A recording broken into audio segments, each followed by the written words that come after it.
In this video, we're going to talk about limitation on the tenant's ability to transfer possession and to transfer their interests. So absent any contractual clauses, there are no restraints on alienation for transfer of a lease.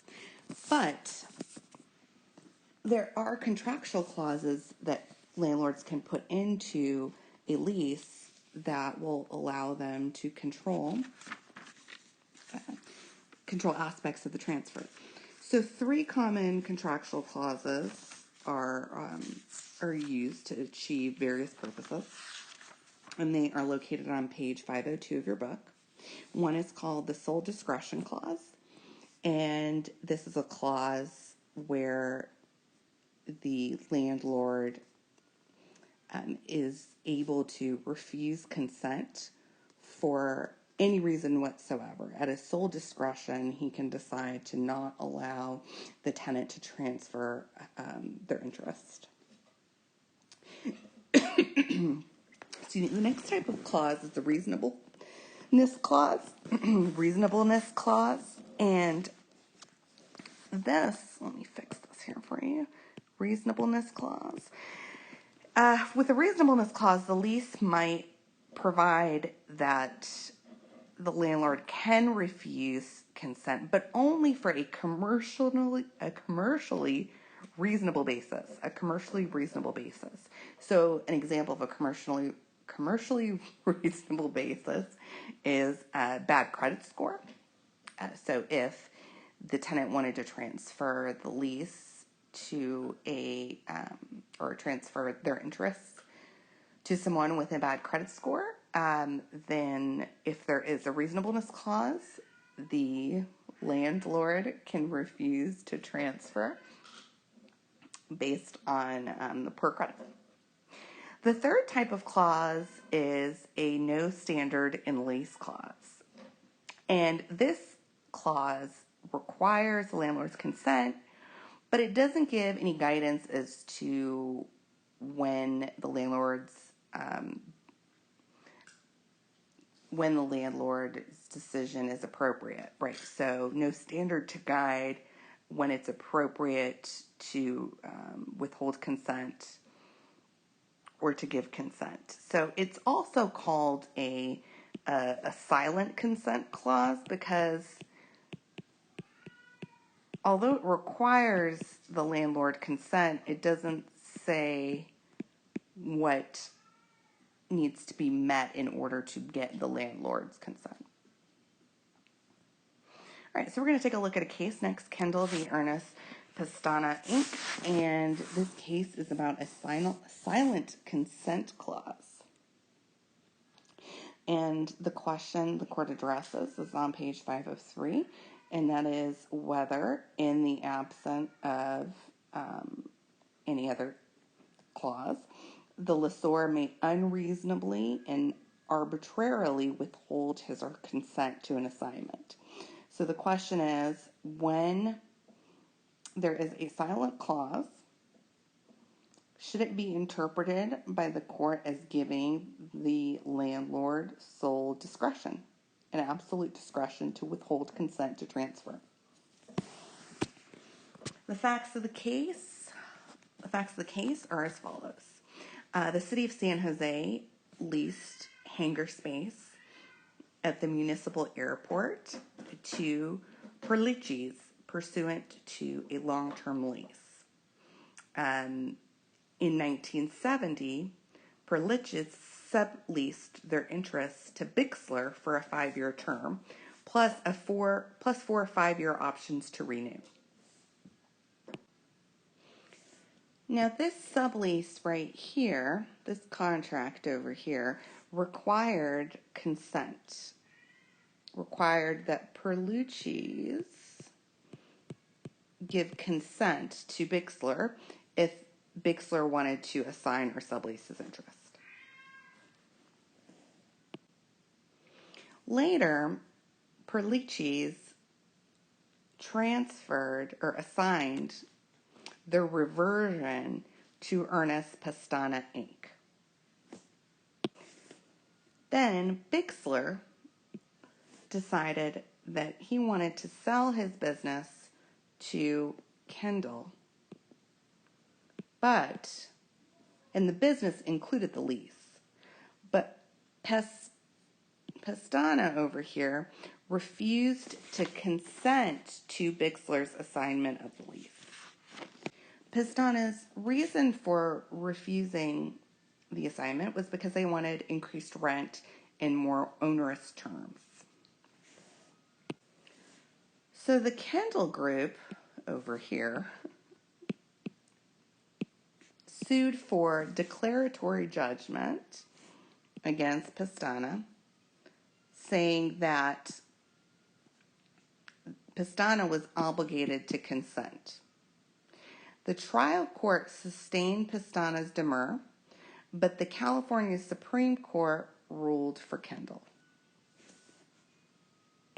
Before Kendall was decided, the majority rule was that if a lease contained a silent consent clause, the landlord could refuse consent at his sole discretion.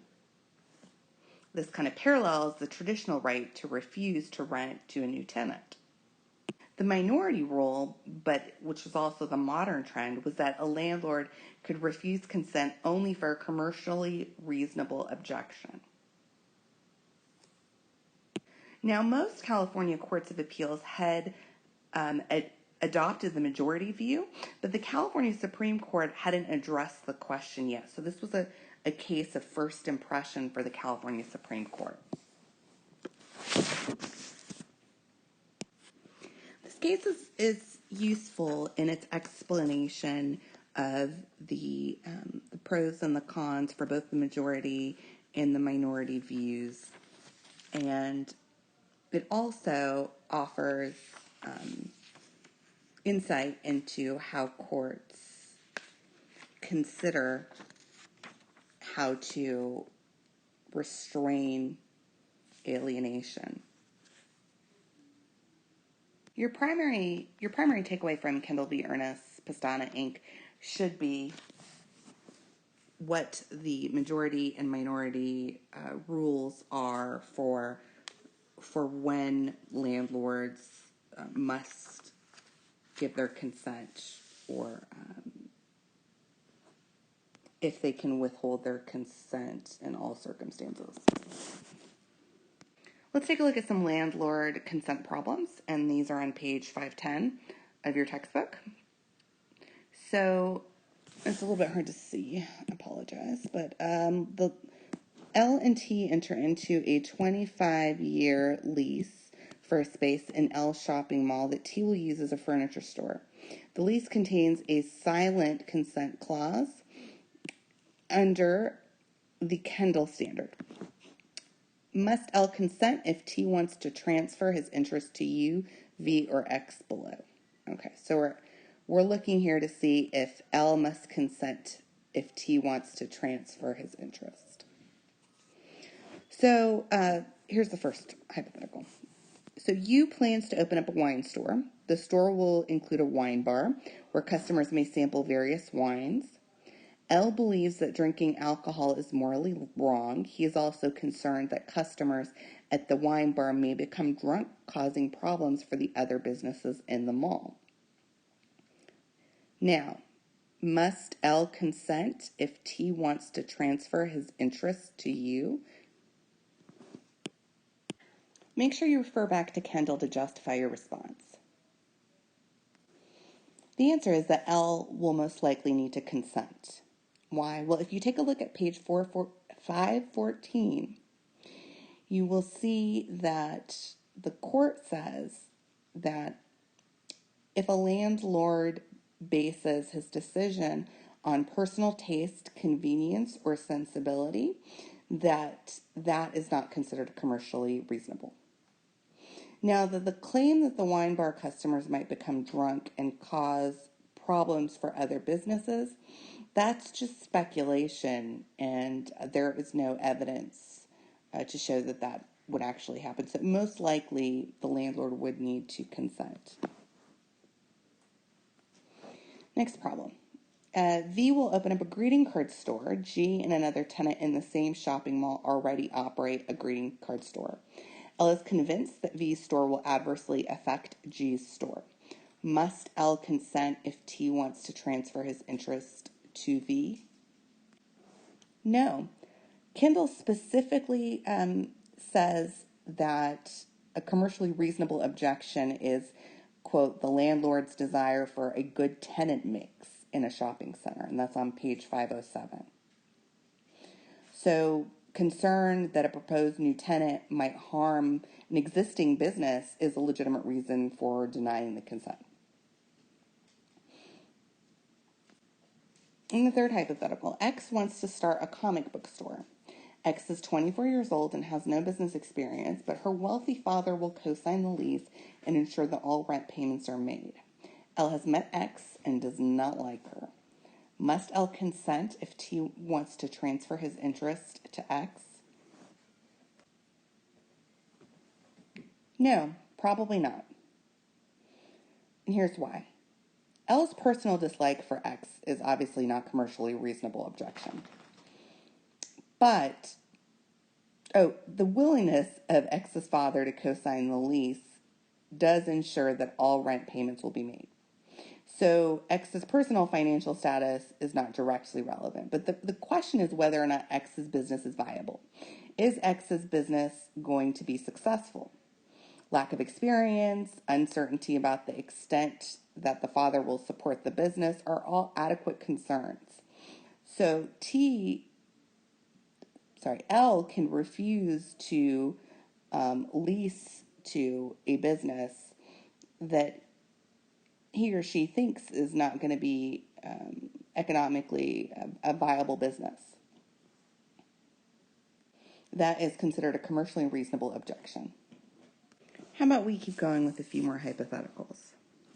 So the landlord is leased the property to T. T would like to assign the property to M. T currently operates a shoe store. M would like to operate a meat packing plant where cows are slaughtered and converted into packaged meat. Does L have a duty to consent? The landlord would not be expected to consent. Why? Well, there's going to be a number of substantial alterations that would need to take place to transfer the property from a shoe store to a meat plant. There also would likely be adverse impacts on the other tenants. So L can have legitimate concerns about the image of the building. These are all commercially reasonable reasons to say no. All right, next typo. So T now wants to assign his shoe store lease to B, who will continue using the store as a shoe store. But the landlord checks B's background and discovered that B's been sued twice by prior landlords for malicious destruction of the premises. And in both cases, B was actually found to be liable for the damages. Would the landlord be required to consent? No, the landlord does not have the duty to consent here because B is showing a risk for future misconduct, and that is a sufficient, a commercially reasonable reason to object. And that is it for lease transfers. Coming up next, ending the tenancy.